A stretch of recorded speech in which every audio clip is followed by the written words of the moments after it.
지금 태국이 발칵 뒤집혔습니다.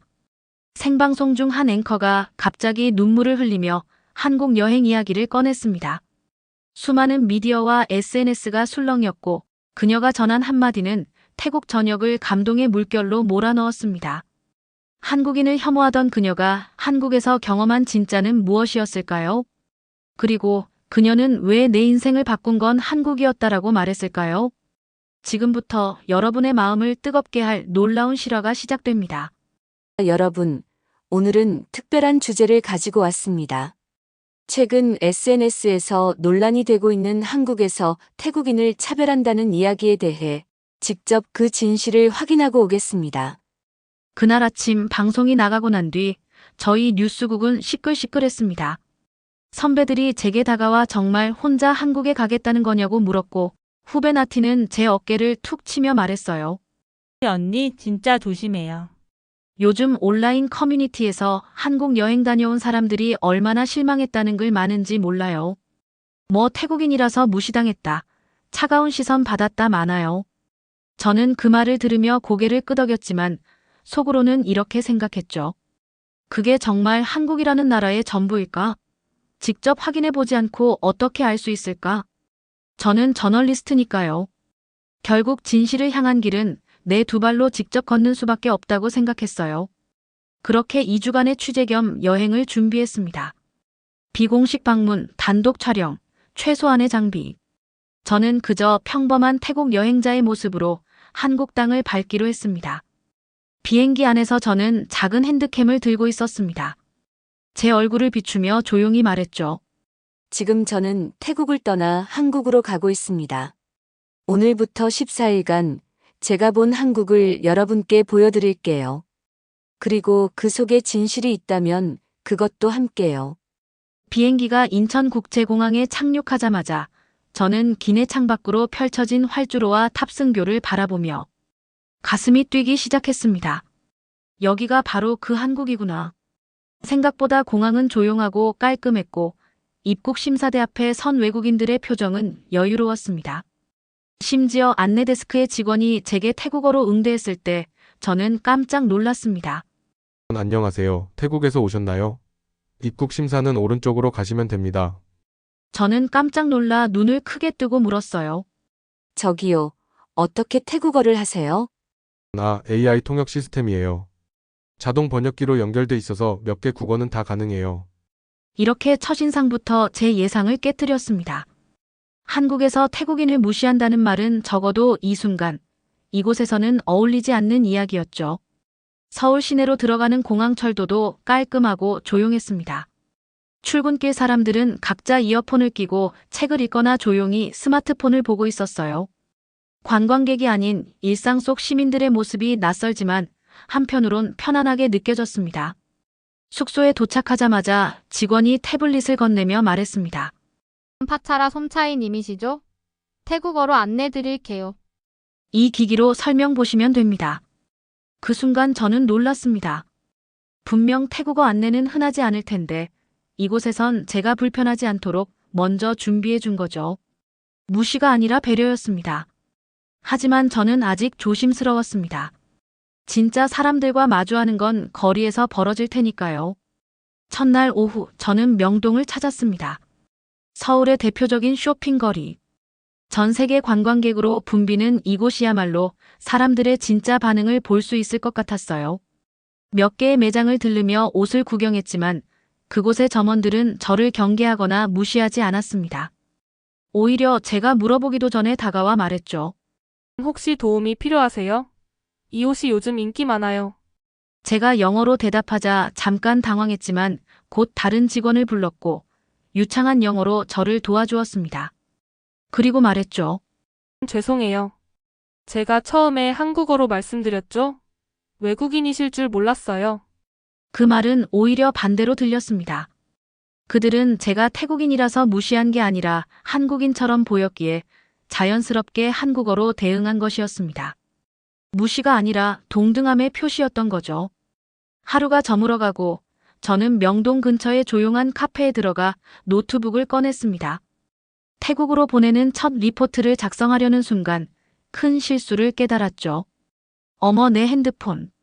분명히 테이블 위에 두고 나온 기억이 났습니다. 가슴이 철렁했죠. 태국에서라면 이미 사라졌을 확률이 컸을 겁니다. 그러나 조심스럽게 다시 카페로 들어가 상황을 설명하자 직원이 바로 꺼낸 말이었습니다. 찾으러 오실 줄 알았어요. 여기 있습니다. 제 핸드폰은 고이 카운터 아래에 보관돼 있었고 직원은 미소와 함께 이렇게 말했습니다. 한국에서는 분실물은 웬만하면 주인에게 돌아가요.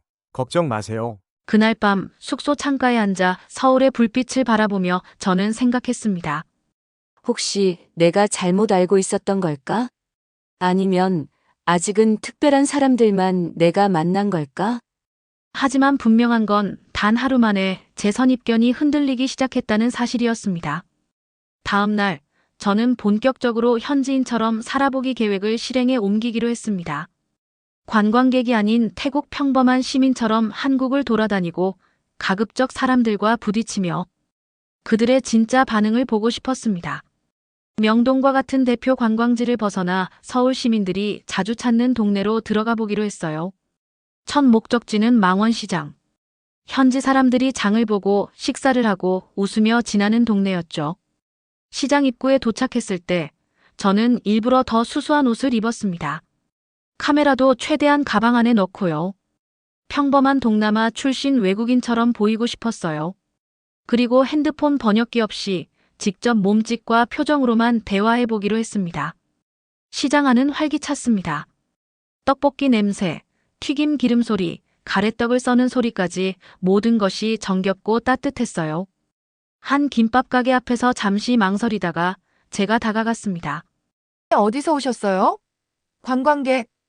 제가 손가락으로 태국을 가리켰고 번역 앱 없이 텅차이 타일란드 태국에서 왔어요 라고 말했습니다. 아주머니는 활짝 웃으며 말했어요.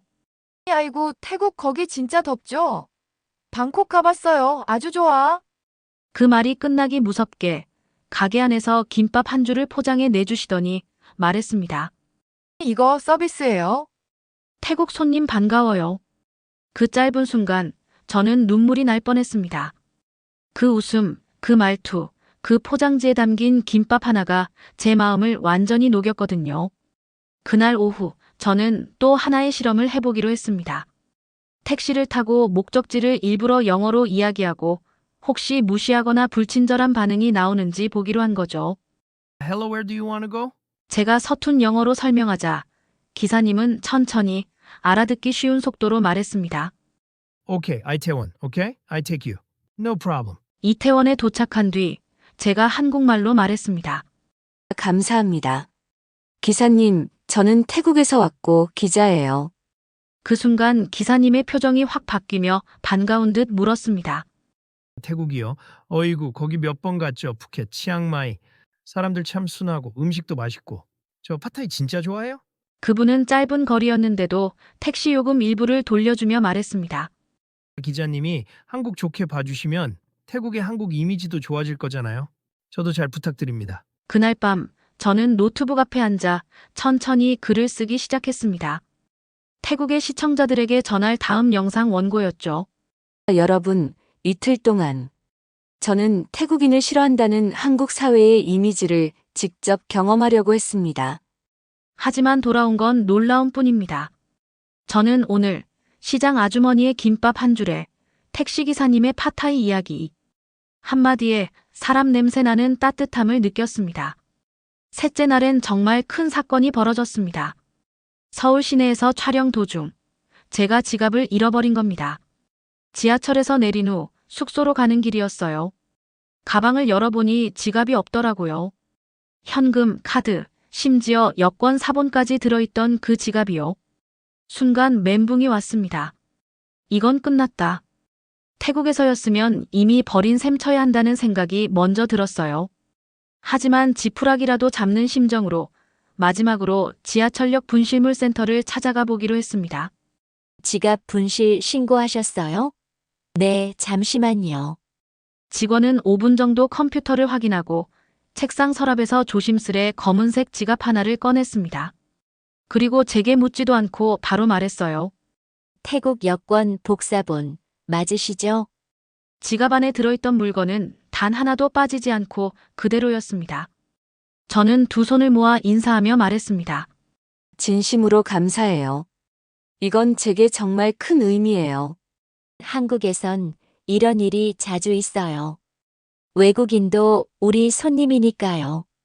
지하철역을 나오며 저는 울 뻔했습니다. 그 짧은 대화 하나가 태국에서 온 여행자를 인간으로, 존중받는 손님으로 만들어준 순간이었어요. 이게 정말 태국인을 차별하는 나라입니까? 물론 제 여행은 아직 절반도 지나지 않았지만 분명한 건 있었습니다. 지금까지 만난 한국인들은 누구 하나 저를 무시하거나 차별하지 않았다는 것. 오히려 태국에서 온 저를 진심으로 대해주고 필요할 때 손을 내밀어 주었다는 사실이었습니다. 이 여행, 이제는 단순한 취재가 아니라 제 자신을 돌아보는 여행이 되어가고 있었어요. 그리고 저는 점점 깨닫기 시작했습니다. 편견은 내가 만든 것이었다. 한국 여행 6일째 되는 날이었습니다. 그날은 아침부터 흐린 날씨였고 오후에는 비가 온다는 예보가 있었지만 저는 우산을 챙기지 않았습니다. 괜히 짐이 될까 싶어서였죠. 오전 일정을 마치고 홍대 거리를 걷고 있을 때 갑자기 하늘이 어두워지더니 굵은 빗방울이 떨어지기 시작했습니다. 저는 허둥지둥 근처 편의점으로 뛰어들어갔습니다.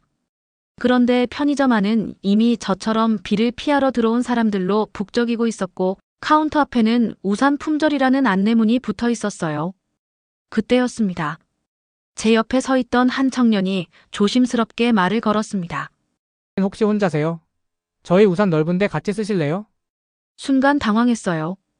낯선 사람, 그것도 외국인에게 그렇게 자연스럽게 말을 거는 그 태도에 놀랐고 동시에 어딘가 따뜻한 마음이 느껴졌습니다. 정말요? 괜찮으시다면 감사합니다.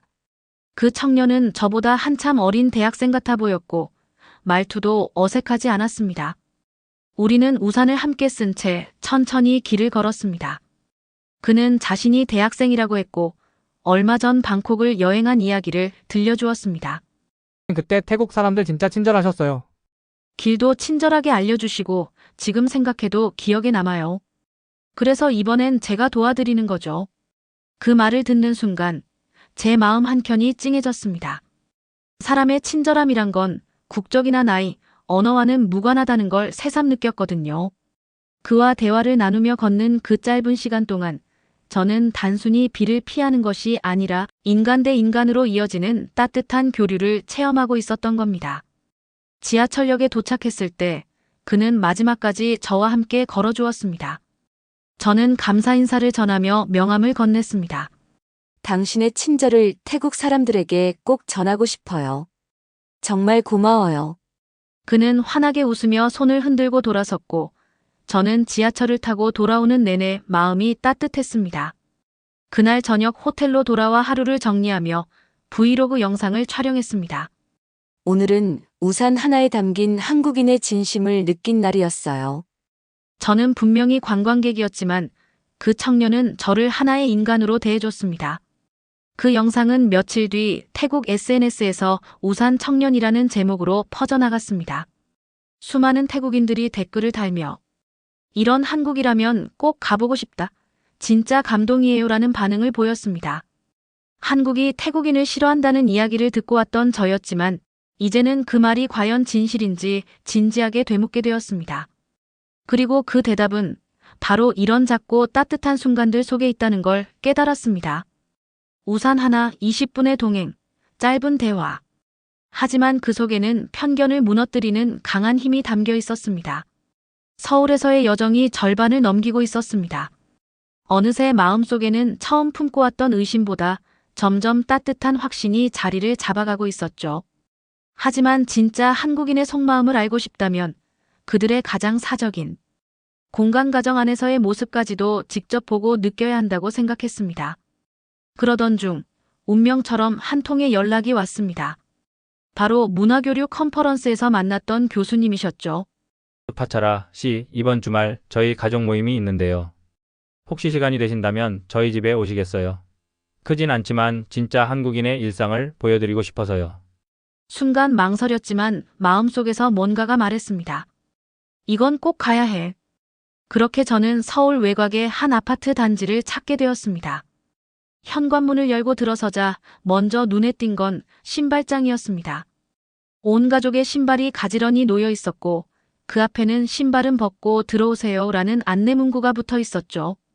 태국과 닮은 문화에 괜히 웃음이 났습니다. 어서 오세요. 먼 길 오셨죠? 배고프시죠? 저희가 태국 음식도 준비해 봤어요. 식탁 위엔 익숙한 향기가 가득했습니다. 팟타이, 또똠꿍, 망고밥까지. 비록 현지의 맛과는 조금 달랐지만 정성과 진심이 그대로 느껴졌죠. 저 태국에 대해 궁금한 게 많아요. 혹시 태국에서는 학교가 몇 시에 끝나요? 저는 웃으며 설명해 주었고 아이는 반짝이는 눈으로 고개를 끄덕였습니다. 식사 후 교수님 가족은 가족 앨범을 펼쳐 보여주며 지난 태국 여행의 추억을 나누었습니다. 방콕의 와사룬, 푸켓의 바다, 치앙마이의 사원 사진 속에서 그들의 진심이 전해졌죠. 그때 태국에서 만났던 분들 정말 친절하셨어요. 아내와 저는 언젠가 꼭 다시 가고 싶다고 이야기하곤 해요. 그날 밤 저는 가족들과 함께 마당에서 마시를 하며 한국 전통 차인 유자차를 마셨습니다. 그리고 문득 깨달았습니다. 내가 찾고 있던 진짜 한국인은 거창한 곳에 있지 않았습니다. 그들은 이렇게 평범한 가정 안에서 가족이라는 이름으로 따뜻함과 배려를 실천하며 살고 있었죠. 식사를 마치고 돌아가려는 저에게 교수님의 부인이 작은 선물을 건넸습니다. 포장지 안에는 손수 만든 태국 전통 문양이 새겨진 파우치가 들어있었죠. 태국을 사랑하는 마음으로 만든 거예요. 언젠가 우리 가족이 다시 태국에 가게 되면 꼭 다시 만나요. 이 말을 듣는 순간 제 눈가에는 뜨거운 무언가가 맺혔습니다. 정말 감사합니다. 저는 오늘 태국에서 가족을 한 명 더 얻은 기분이에요. 그날 집으로 돌아오는 길, 서울의 야경이 그 어느 때보다 따뜻해 보였습니다. 아스팔트 위로 반짝이는 자동차 불빛마저도 말하는 듯했죠. 우린 그렇게 다르지 않아요. 서울에서 보낸 열이틀째 되는 날, 저는 생각지도 못한 기회를 얻었습니다. 한국의 모 대학에서 열리는 아시아 문화 교류 컨퍼런스에 초청받게 된 것이었습니다. 그 계기는 호텔 로비에서 우연히 만난 한국 교수님과의 짧은 대화였습니다. 혹시 태국 MBT 방송의 파차라 앵커님 아니신가요? 저희 학교에서 열리는 행사에 함께 해주실 수 있을까요? 태국 언론에 대해 학생들에게 들려주시면 정말 영광일 겁니다. 그 제안은 정말 뜻밖이었지만 너무나 반가웠습니다. 언론인으로서 직접 한국의 청년들과 마주해 이야기할 기회를 갖는다는 건 제가 이 여행을 시작하며 가장 기대했던 일이기도 했으니까요. 다음 날 교내 강의실. 저는 약 30여 명의 대학생들 앞에 섰습니다. 그리고 진심을 담아 이야기를 꺼냈습니다. 안녕하세요. 저는 태국 방송 MBT에서 아침 뉴스를 진행하는 파차라입니다. 이번 한국 여행은 차별이라는 단어에 대한 질문에서 시작됐습니다. SNS에서는 한국이 태국인을 싫어한다는 말들이 많았거든요. 그래서 저는 진실을 직접 확인하기 위해 이 땅에 왔습니다. 학생들의 눈빛이 하나둘 제게 모였습니다. 그들은 처음 듣는 이야기라는 듯 놀란 표정을 지었고 고개를 끄덕이며 경청해 주었습니다. 저는 그런 말 들어본 적 없어요. 오히려 태국은 저희 세대에서 너무나 인기 있는 여행지예요. 저희 가족도 푸켓에 갔던 기억이 있어요.